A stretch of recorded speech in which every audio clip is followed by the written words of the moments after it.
Oh boy, am I in hot water today. So The Critical Drinker is quite a popular film reviewer here on YouTube, and he has made a name for himself for his drunken and comedic persona, his coverage of various topics within pop culture, and his total criticism of anything that he perceives as woke. Last time we talked about his video on fixing Rey, and I didn't think he was being very fair to her in that video, but that was it. My criticism did not go deeper than our disagreement on a fictional character. However, today we are going beyond just a disagreement, because I think The Critical Drinker is a problem. Anyone with any thought for themselves or who hasn't already fallen down the rabbit hole yet can tell that this man is a reactionary. A 2-hour feminist power fantasy for the blue-haired land whales of the world to feel vindicated as they go home to their empty cat-infested apartments. So many of his videos claim to be about something relevant to film analysis, but they end up being a means for him to rant about how the representation of women and people of color in big franchises are ruining the film industry. He sees the push for social and political freedom for all races, genders, and sexualities as an attack on him and his passion for film. And even the slightest hint of covering these issues in franchises like Star Wars and Marvel makes this man squeal in terror, for the SJWs are coming to get him. Listen, even if you don't care about social issues, which would be kinda iffy, but let's just say you don't care, the least you can do is just not say anything about it. But that's the thing, this man does care, and his opinion on social issues is very obvious. I believe that The Critical Drinker is toxic, and today I'll be showing you why I believe this to be the case. Naturally, I can't cover every single thing he said. I wish I could, but that's just not plausible. Instead, if you want me to dig even deeper down into his content, then let me know down below. But anyways, the main video in question today is one he made a couple months ago called Marvel Phase 4.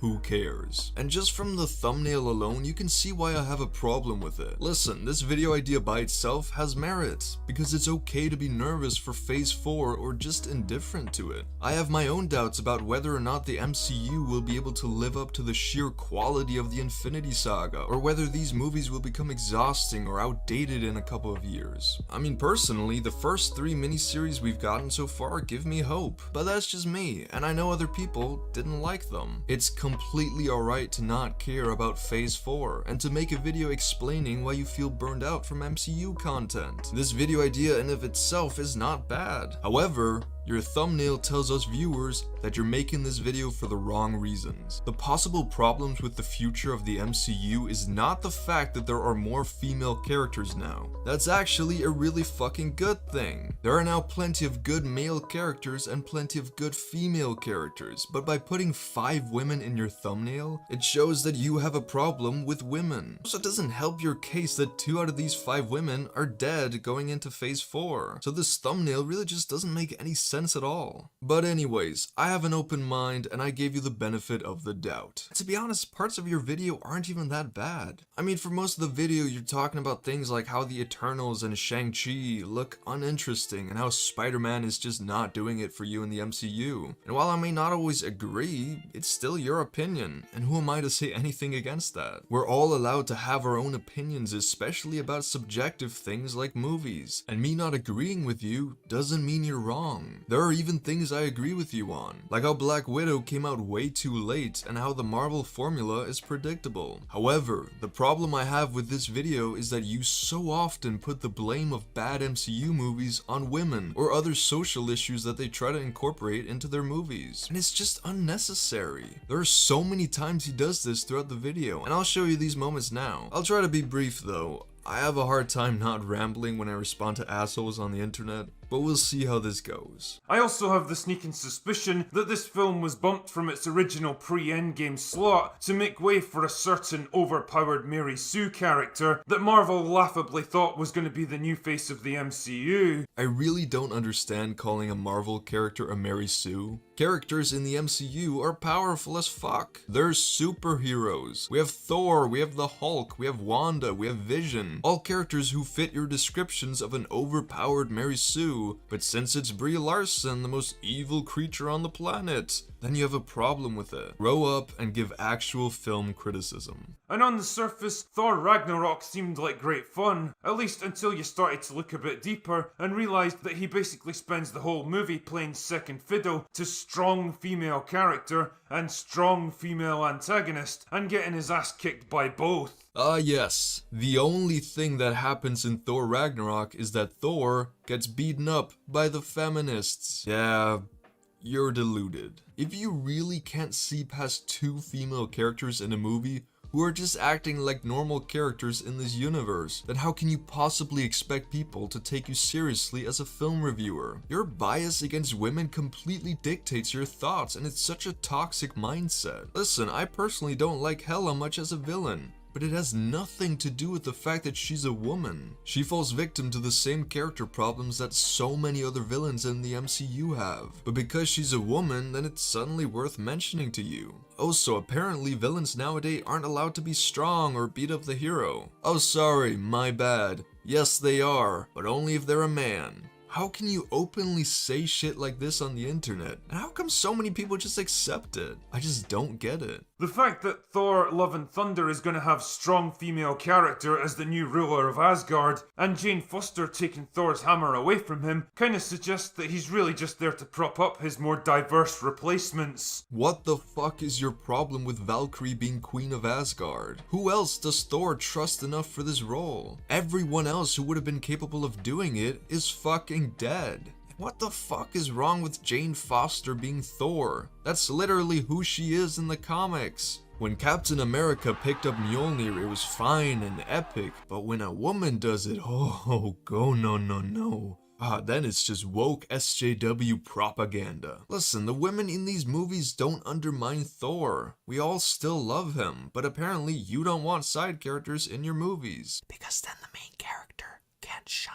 If Valkyrie had been a male character, but every trait and development stayed the same, you'd have no fucking problem with that character being King of Asgard. But of course, women are the spawn of Satan. And of course, Shuri being the next Black Panther is a fucking holy sin. Listen, it's okay to dislike Shuri as a character, but it's not like Marvel planned this. Oh, and the Ant-Man and the Wasp is bad because Scott got overshadowed by a woman. Ah yes, a fine point. A 2-hour feminist power fantasy for the blue-haired land whales of the world to feel vindicated as they go home to their empty cat-infested apartments. This is just plain anti-feminism. It's honestly so funny to me that blue-haired girl is the straw man people have decided on for representing feminism. Fucking hell. You may also have noticed a conspicuous focus on diversity in the Phase 4 lineup, which I guess was to be expected. I mean, don't get me wrong, it seems like a good idea on the surface. It certainly makes sense to have characters from different backgrounds and cultures to add a bit of variety to the series. The problem, as always, lies in the execution. Shows like WandaVision and Falcon and the Winter Soldier leaned far too heavily on identity politics, aggressively trying to lecture their audience about the evils of modern culture, rather than presenting a fun story with interesting ideas and allowing them to form their own opinions. The evils of modern culture is not an interesting topic to explore. What the fuck? How is it not an interesting topic? Falcon and the Winter Soldier tackle some very relevant topics such as the nature of terrorism, institutional racism, and inequality within society and the ramifications it has for a lot of people. Naturally, it still has the more MCU-related topics such as what it means to be a hero and finding out who you are, but these other topics I mentioned before are a lot more intriguing. But your main critique of this show being that they try to tell people not to be racist is a very bad look for you. Captain America has always been about the evils of modern culture. Just try to think for a second what the reaction would be if Captain America was real in our world and he gave the mantle to a black person. Think about how many proud white nationalists would say that it wasn't constitutional. Institutional racism is real. Societal racism is real. It's what the foundation of the world is built on. In that way, the show was very meta because it was able to address actual inevitable criticism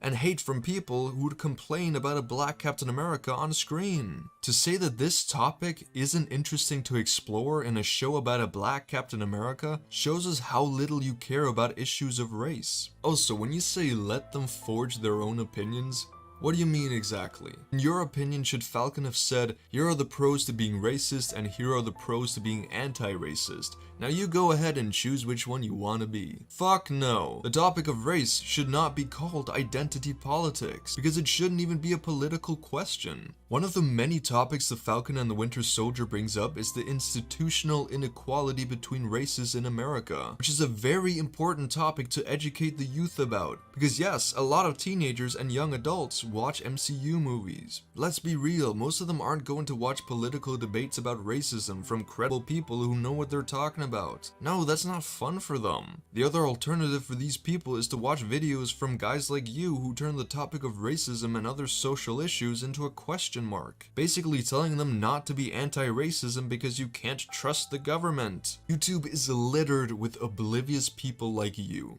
And it's so easy for people to fall down the alt-right rabbit hole, and sadly, it's damn hard to get out of. Channels like these use the cover of humorous and critical film analysis to spread their alt-right misinformed and discriminatory opinions on the internet to ignorant viewers who sometimes just don't know better. There are a lot of assholes in your comment section, but you also have viewers who just don't care about politics, and so they end up learning about these topics from all the misinformed agenda-driven reactionaries on YouTube. People enjoy watching your videos because they think they're harmless, funny, and insightful, but they don't realize the nonsense you're preaching about. One thing I despise about reactionaries on YouTube is how they always ramble on and on about how SJWs can't stop talking about identity politics and social issues. But you showing your stance on these topics is you talking about identity politics and social issues. And you don't fucking stop. You don't like it when media shoves politics down your throat, but that's exactly what you're doing to your viewers. Anyways, this video could have been an insightful discussion from an enthusiastic film lover about the possible problems that can arise in Phase 4 of the MCU. Instead, it was a breeding ground for his hatred of female empowerment in cinema. It just seems like everything he knows and has studied about filmmaking just goes out the fucking window as soon as a woman plays a key part in a movie. But anyways, the hundreds and thousands of fans of The Critical Drinker are probably gonna say, well, how can he be misogynistic and sexist if he defended Gina Carano? who's a woman? And this is one of the only counter-arguments you will ever hear from people being called racist or sexist. Basically, it goes like, well, I know someone who's from that social group, so I can't be racist or sexist. And this argument just doesn't hold up. Many of the misogynistic men who are in favor of a patriarchy are straight, and they all likely have a wife or a girlfriend whom they love very dearly, or at least they want to have one. You don't have to be abusive to be sexist. A man can still be indirectly against equality between the genders for various reasons. Listen, it's as simple as this. The Critical Drinker likes Gina Carano because her alt-right ideals align with his, and because she got fired for opinions that he likely also holds. He doesn't care about her, he just uses her story to further help grow his anti-wokeness platform. And here's proof that he didn't care about her before her controversy. But for the life of me, I'll never understand why they cast Gina Carano. I mean, she's big and burly, and she obviously knows what she's doing when it comes to the fight scenes, but she's a fucking cage fighter, not an actor. Watching her trying to emote is almost as painful as watching Brie Larson trying to be funny. Is that like a personal attack or something? He thought she was a bad implementation into Star Wars and that she was just there as part of Kathleen Kennedy's SJW agenda. This is the exact same mindset that all the rest of these reactionary fuckers have. They hated her until she wrote transphobic shit on Twitter, posted conspiracy theories, and ultimately got fired for it. And now, she's a saint. His video on Gina Carano is one of the worst videos I've seen in a long time. Again, I'm not trying to discredit his skills at video making. The problem with this video is that it's very obviously a political rant. However, it's not portrayed as one. Instead, it's spoken as a fairy tale, supposed to inspire people to follow in her footsteps. Just listen to the intro. Gather round, dear viewer, as I tell you a tale. It's the tale of a woman who stood tall in the face of jealousy, cowardice, hatred, and vengeance, and dared to utter a single word. No. It's the story of the girl who wouldn't back down. Now this intro is fine just by itself, because if he goes on to actually cover the topic just with a bit more of a storytelling approach, it would still be weird, but it would be alright. That's not what he does though. He doesn't condemn her mocking of transgender people or her ignorant comments comparing people on Twitter who call out racist people for being racists with the Nazis. No.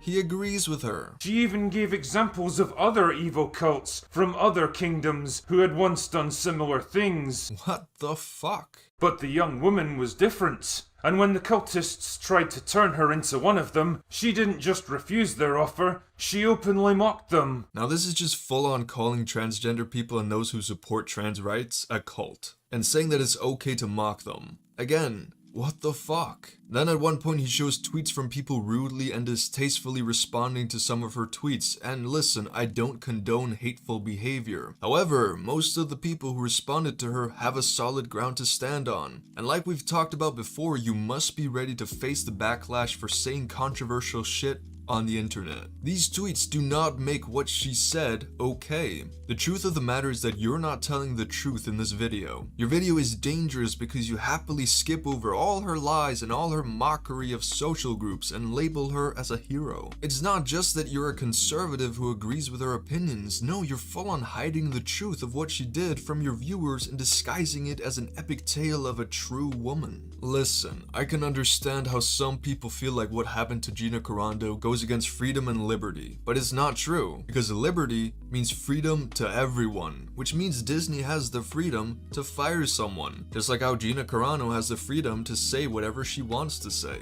But having freedom doesn't mean there are no consequences to what you say, and the consequence for Gina Carano was that people didn't like that she was criticizing the liberty of distinct groups of people. Disney is a private company and they have full right to let go of someone who violates their contract or doesn't fit in with their views. Conservatives love the free market and unregulated companies until they actually see it in action. However, this is a complex topic and not everyone fully understands it, especially if they've been lied to by content creators they look up to. So I understand this concern that Gina Carano is being silenced because being silenced is scary as fuck. No one wants that to happen, and that's not what's happening to Carano. But to call her a hero for proudly saying transphobic shit, spreading dangerous misinformation in the middle of a fucking pandemic, and being ignorant to the Holocaust, that's what I just can't understand. Gina Carano didn't sacrifice her career to speak up against some authoritarian regime. Almost the very next day after her firing, she was invited onto Ben Shapiro's show. And her fandom has grown exponentially because alt-right fuckers and reactionaries on the internet are very prominent. Do you honestly believe she'd still be thriving like this if she'd been a Jew during the Holocaust and spoken up against the Nazis? No, of course not. It's not the same. And if you can't see that, then I guess I was just too naive to think that maybe you were just a misguided film reviewer on YouTube. I was wrong. You're a full-on reactionary.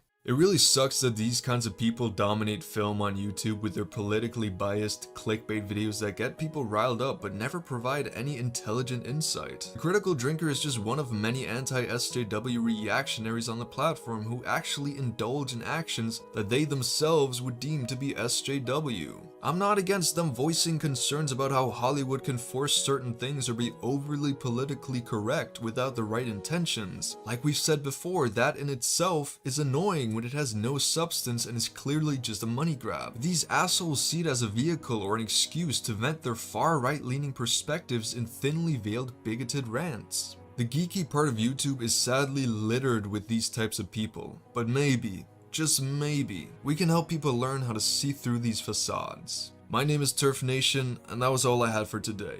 As always, if you believe that I've made a mistake somewhere or wrongly judged your favorite YouTuber, then be sure to tell me down in the comments. Call me what you want, but please don't be toxic towards each other. If you have a suggestion for someone I should talk about next, then also do leave them down below. Other than that, I hope you all have a wonderful day. Stay safe and peace out.